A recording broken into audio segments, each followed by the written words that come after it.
Hello everyone, I'm Betty, and I'd like to share a significant chapter of my life, one that involves challenges with my in-laws and my husband while navigating a difficult divorce. I hope my story resonates with anyone who's faced unfair criticism from their in-laws.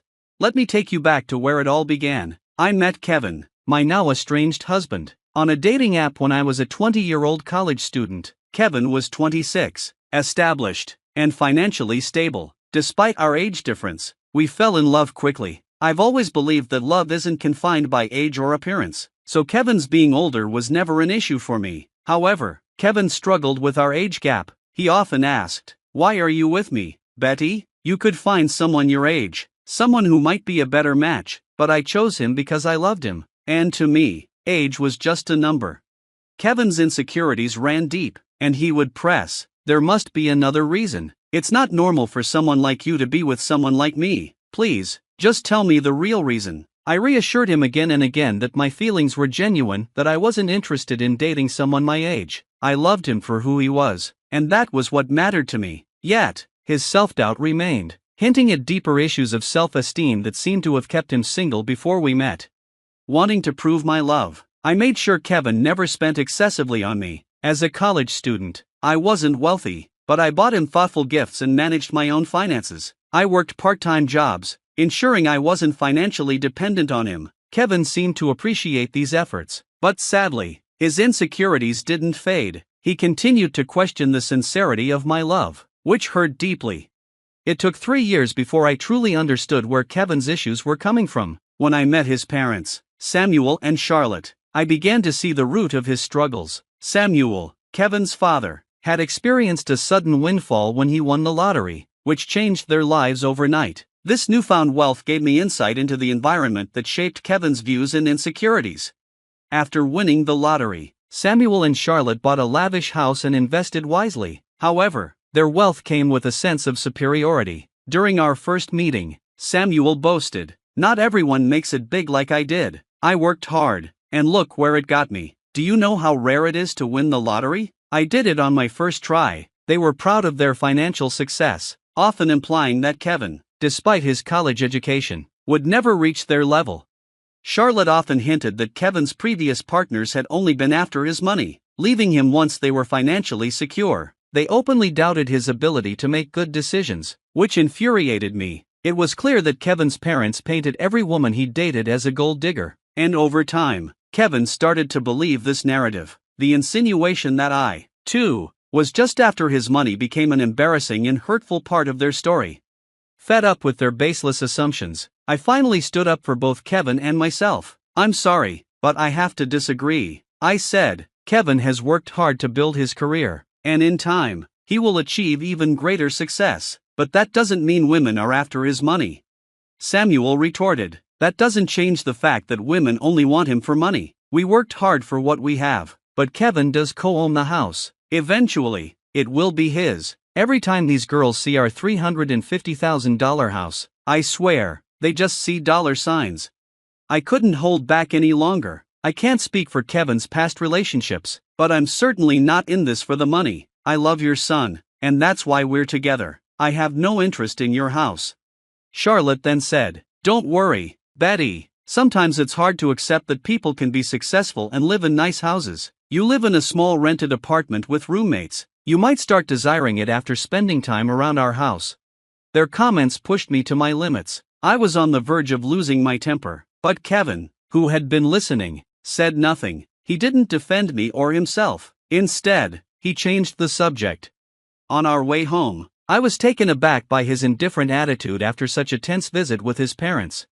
I knew I had to address the issue directly with Kevin. "Kevin, your parents are being unfair and hurtful to both of us. Why didn't you stand up for me?" Kevin sighed, his frustration clear. "What did you expect me to say, Betty? My past isn't exactly encouraging. I've been used before by people who only saw my parents' wealth, making plans for when they'd inherit the house. Even if they were wrong about those women, that doesn't mean they're wrong about everything. I felt a pang of hurt. Even if those women were after your money, that doesn't mean I am. It hurts that you stayed silent while your family insulted me." Kevin looked conflicted. "You know my family's wealthy now, and maybe they have a point. I'm not accusing you of having bad intentions, but I can see why it might look questionable to others. You don't have parents, and because of that, you might seem more reliant on my inheritance." His words were almost too much to bear. "What you're suggesting is absurd, Kevin. I've never pressured you to spend on me. Not having an inheritance doesn't make me a gold digger." Kevin remained stubborn, unwilling to see my side. "I love you, and that's what matters. Let's not argue about this anymore," he said, dismissing the conversation. While some might have found comfort in his declaration of love, I couldn't shake the feeling that he still doubted my intentions. I tried to discuss it again, even suggesting therapy to help him see things more clearly, but he refused, insisting there was nothing wrong. As time went on, I began distancing myself from his family. We got engaged right after I graduated from college, and I landed a decent job, which allowed me to start saving for our wedding. We shared the wedding expenses equally and married when I was 23. However, the next 4 years of our marriage were rocky. Kevin frequently visited his parents, returning each time more distant and upset. I knew Samuel and Charlotte were still poisoning his mind, continuing to brand me as a gold digger. Despite my pleas for him to reduce contact with them, Kevin kept seeing his parents often. Their negative influence started to deeply affect his view of our relationship, making him believe no one could love him for who he was. Even after years of my unwavering love, Kevin's suspicions towards me never seemed to ease. The constant need to prove my sincerity grew more exhausting. But the moment that truly tested us came on Kevin's birthday. Wanting a low-key celebration, we decided to have a small cake party at home. Excited to make his day special, I surprised him with the expensive watch he'd admired for so long. Kevin was thrilled with the gift, but my heart sank when he suggested we show it off to his parents. Despite my hesitation, I agreed. When we arrived at his parents' house, Kevin couldn't wait to show off the new watch. "Mom, Dad, look at this beautiful watch Betty got me. I've wanted it for so long. Isn't it stunning?" His enthusiasm was palpable. Charlotte responded with a hint of surprise. "Oh, Kevin, it seems she does love you after all." We were quite worried for some time. But Samuel quickly added, "Don't be fooled, old Charlotte, she's a gold digger. She married our son because we have a $350,000 house. Let's not ignore the facts." I couldn't hold back my frustration. "Excuse me, why do you think I married your son for your house?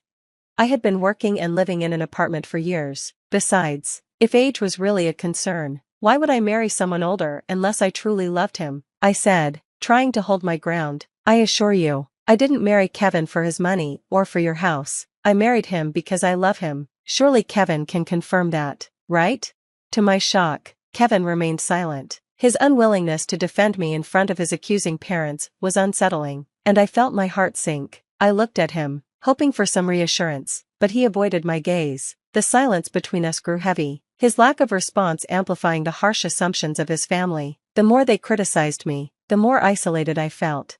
Pushed to my limit, I finally confronted him. "Kevin, why aren't you saying anything? Your parents have always labeled me a gold digger. How will they ever see the real me if you don't speak up? Why are you so quiet? Tell them they're wrong." Kevin hesitated, his discomfort clear. He muttered, I don't know what you want me to say, Betty. Maybe my parents aren't completely wrong. There might be a possibility." His words trailed off, but the implication was unmistakable. The doubt in his voice, the hesitation to stand by me, was more than just a misunderstanding. It was a crack in the foundation of our relationship, a crack that threatened to cast a shadow over everything. My love for him, my place in his life, suddenly felt uncertain. The atmosphere at Kevin's birthday celebration, which had been intended to be special, quickly turned sour. I couldn't believe the accusations that were flying my way. "Are you serious right now, Kevin? You believe I married you for your assets?" His parents chimed in, their suspicion thick in the air. "Oddly, you've never talked about buying a house, have you? For someone renting, owning a home should be a priority. Our place is out of your price range. You could never afford something like this on your own. So marrying Kevin and settling here seems more logical." Kevin looked at me, his face a mixture of doubt and confusion. "Yeah, Betty, why would you marry me? You might have feelings for me, but I think there's more to it than just love." I was left speechless by their words. All the love and affection I had once felt for Kevin seemed to vanish in an instant. It wasn't just his parents' skepticism that hurt, it was Kevin's agreement with them that cut the deepest. In that moment, I knew I had to end our marriage, but I didn't reveal my decision right away. Instead, I waited for the right moment. Once Kevin and I were back home, I contacted a lawyer and began the divorce process. The lawyer reassured me that everything would be finalized within the week. In the meantime, I moved into a separate room to give myself some space. Kevin thought I was just cooling off. He had no idea what my intentions really were. When the divorce papers were ready, I packed my things and left. Kevin, clearly distressed, called me in a panic. I told him to meet me at a specific address and to bring his parents. He was confused, but he agreed. When they arrived, I was standing on the porch of a stunning house. Their expressions shifted as they took in the luxurious surroundings. "You must be wondering why I brought you here," I said, gesturing to the grand estate. "It's a beautiful house, isn't it? No one can compare their home to this one. It's worth around $3 million in today's market, quite expensive, right?" The dramatic setting was my way of showing them that their accusations were unfounded. I wasn't the person they thought I was, and I needed to make that clear, loudly and undeniably. "But it's worth every penny," I added, pointing to the lavish interior. "The furniture alone was worth millions." "What is this place, Betty?" Kevin asked, his confusion evident. "I don't understand why you have access to such a house." "Why don't you all come inside so we can talk properly?" I suggested, brushing off their astonishment. "I can't explain everything standing here on the porch." They followed me inside, their eyes widening at the opulent decor that greeted us. The owners had spared no expense in furnishing their home. As we settled into plush sofas, I took a deep breath, ready to address the elephant in the room. "I've made a decision," I said, my voice steady despite the storm of emotions inside me. "That's why we're here. I filed for divorce." I handed Kevin the papers. "We can proceed with an uncontested divorce if you agree." Kevin looked at me, his voice filled with confusion and concern. "What? I don't understand. Why are you filing for divorce?"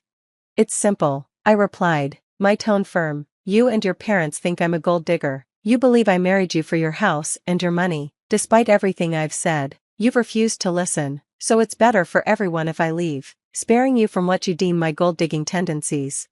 Kevin's disbelief was palpable. "You're considering divorce just because my parents spoke what they believed to be the truth? That's ridiculous."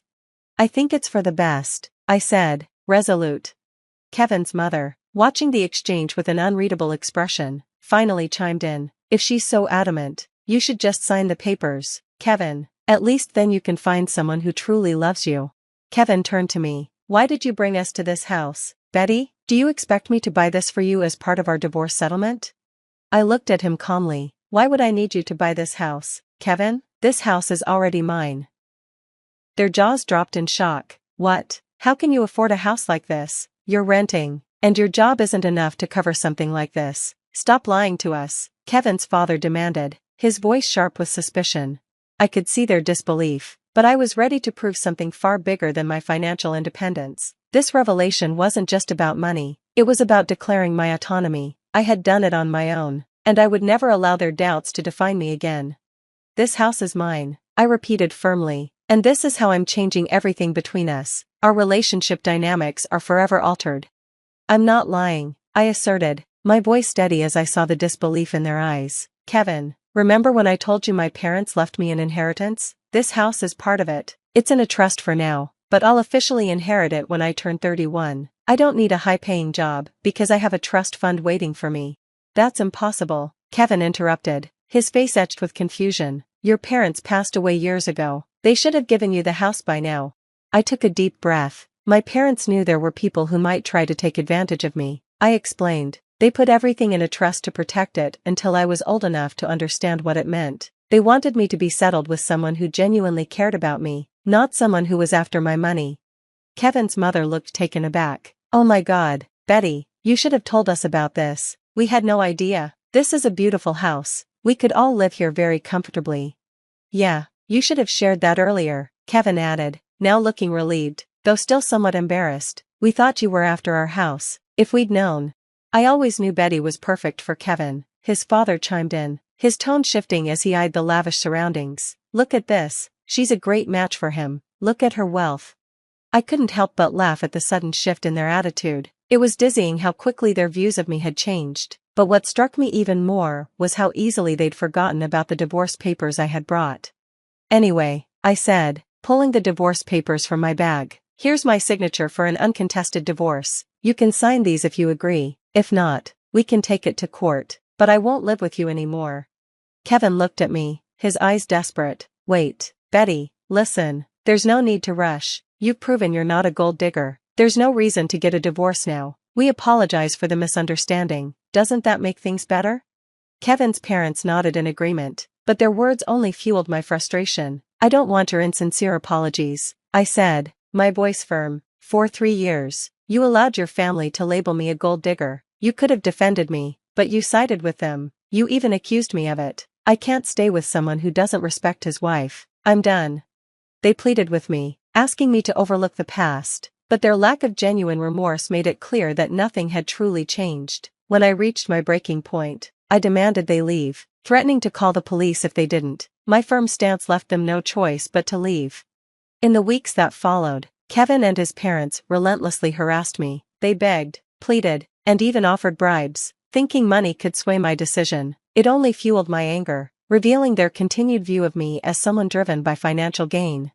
Ironically, since Kevin co-owned the house with his parents, I was entitled to half of his share, which only added to their desperation for reconciliation. Despite their relentless attempts, I stayed firm in my resolve to end things. I moved all my belongings to my parents' house, asserting my right to stay there, even before officially inheriting the property. Kevin and his family kept trying to reach me, but I changed my number to cut them off. Kevin even showed up at my workplace, but I had already informed security, and they asked him to leave. He still hadn't signed the divorce papers, holding on to hope that I would change my mind. Almost a year had passed, and the situation remained unresolved, a testament to the complexity and emotional weight of our lives entangled together. But I had made it this far on my own. I was financially stable, and though I had gone on a few dates, I wasn't ready for anything serious yet. A cousin of Kevin's told me his family was now scrambling to pay me my rightful share of the house. Their legal fees were mounting, and their savings were running low. Kevin had even suggested selling the house, harboring resentment toward his parents for the chaos they'd caused in his life. At this point, I couldn't care less about their dilemmas. My only focus was to be free from their toxic influence and move on with my life, leaving behind the chaos and negativity that had plagued me for so long.